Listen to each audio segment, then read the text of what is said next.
വീടുകളിൽ എല്ലാവരും ഒരു ടോയ്ലറ്റല്ലേ ഉപയോഗിക്കുക, അതുപോലെ തന്നെയുള്ള ഇവിടെ. അച്ഛനമ്മമാർക്ക് പുറത്ത് നോക്കുമ്പോൾ ചിലപ്പോൾ അയ്യോ ആണും പെൺപിള്ളേർ ഒരു രീതി കയറും. നമ്മൾ ജനറൽ ന്യൂട്രൽ പുതിയതായിട്ടൊന്നും വന്നു വിചാരിച്ചിട്ട് ഇപ്പോൾ പഴയത് പൊളിച്ച് കളയണം എന്നുള്ളതൊന്നുമില്ല.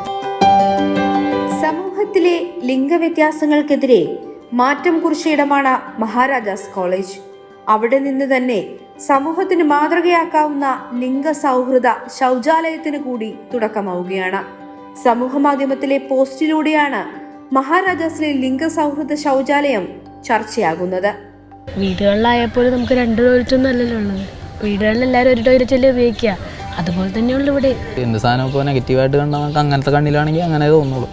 ഇപ്പോൾ ഒരു അത്യാവശ്യത്തിന് വന്നു കഴിഞ്ഞാൽ ഒരാണിനാണെങ്കിൽ പെണ്ണിലാണെങ്കിൽ അവിടെ കയറാമല്ലോ. നമ്മൾ ജനറൽ ന്യൂട്രൽ പുതിയതായിട്ടൊന്നും വന്നു വിചാരിച്ചിട്ട് ഇപ്പോൾ പഴയത് പൊളിച്ച് കളയണം എന്നുള്ളതൊന്നുമില്ല. താല്പര്യമുള്ളവർക്ക് പോവുക, അല്ലാത്തവർക്ക് ഒഴിവാക്കുക. അച്ഛനമ്മമാർക്ക് പുറത്ത് നോക്കുമ്പോൾ ചിലപ്പോൾ അയ്യോ ആണും പെൺപിള്ളേർ ഒരു രീതി കയറും. എന്നുവെച്ചാൽ ഒരാണും പരിചയമില്ലാത്ത ആൾക്കാർക്കുള്ള അവിടെ നിൽക്കുന്നത് അതൊരു പ്രശ്നമല്ല. അവർക്ക് ഒരു യൂസ് ചെയ്ത് അവർ പോകണം, അത്രേ ഉള്ളൂ. മഹാരാജാസ് ആയതുകൊണ്ടാണ് അത് നെഗറ്റീവായിട്ട് എടുക്കുന്നത്. വേറൊരു കോളേജ് ആണെങ്കിൽ അങ്ങനെ പറയില്ല. ആദ്യമായിട്ട് കേരളത്തിൽ LGBT ഇതാക്കിയത് മഹാരാജാസ് വെച്ചിട്ടാണ് അവർക്ക് അഡ്മിഷൻ കൊടുത്തത്.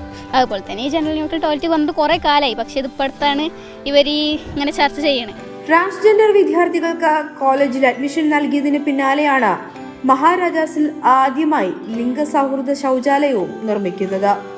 ശൗചാലയം ഉപയോഗിക്കുന്നതുമായി ബന്ധപ്പെട്ട് ട്രാൻസ്ജെൻഡർ വിദ്യാർത്ഥികൾ ബുദ്ധിമുട്ട് നേരിട്ടതോടുകൂടിയാണ് ഇത്തരമൊരു രീതിയെപ്പറ്റി ചിന്തിച്ചത്.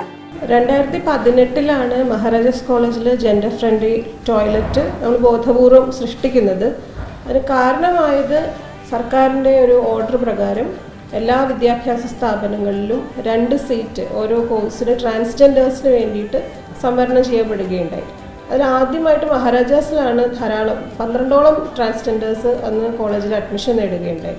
അപ്പോൾ അവരുടെ വിവിധ പ്രശ്നങ്ങൾ നമ്മൾ അധ്യാപകർ ഒരു മനുഷ്യൻ മറ്റൊരു മനുഷ്യനെ മനസ്സിലാക്കുക എന്നുള്ള തരത്തിൽ അത് അഡ്രസ്സ് ചെയ്തപ്പോൾ അവരെ സംബന്ധിച്ച് ഈ ടോയ്ലറ്റ് എന്നുള്ളത് വലിയൊരു ഇഷ്യൂ ആയിരുന്നു. അപ്പോൾ ആ വിദ്യാർത്ഥികളോട് തന്നെ ഞങ്ങൾ ചോദിച്ചു, കാരണം അന്ന് തന്നെ അവരിൽ ട്രാൻസ് മെന്നും ഉണ്ട്, ട്രാൻസ് വിമനും ഉണ്ട്. അപ്പോൾ ഏതുതരം ടോയ്ലറ്റുകളാണ് നിങ്ങൾക്ക് സ്വീകാര്യം എന്ന് പറഞ്ഞപ്പോൾ ധാരാളം വർഷങ്ങൾക്ക് മുൻപേ തന്നെ ലോകം ചർച്ച ചെയ്യപ്പെട്ടിട്ടുള്ള ജെൻഡർ ന്യൂട്രൽ ടോയ്ലറ്റ്, യൂണി ജെൻഡർ ടോയ്ലറ്റ് എന്നാണ് അന്ന് കുട്ടികൾ നമ്മളോട് പറഞ്ഞത്. അത് പ്രകാരം നമ്മളത് പ്രാവർത്തികമാക്കുകയായിരുന്നു. ലിംഗ സൗഹൃദ ശൗചാലയം ഉപയോഗിക്കാൻ താല്പര്യമില്ലാത്ത വിദ്യാർത്ഥികൾക്ക് ആൺ പെൺ ശുചിമുറികളും ഉണ്ട്. സമൂഹ മാധ്യമങ്ങളിൽ ഉയരുന്ന നെഗറ്റീവ് കമന്റുകളെ തള്ളിക്കളയുകയാണ് വിദ്യാർത്ഥികൾ.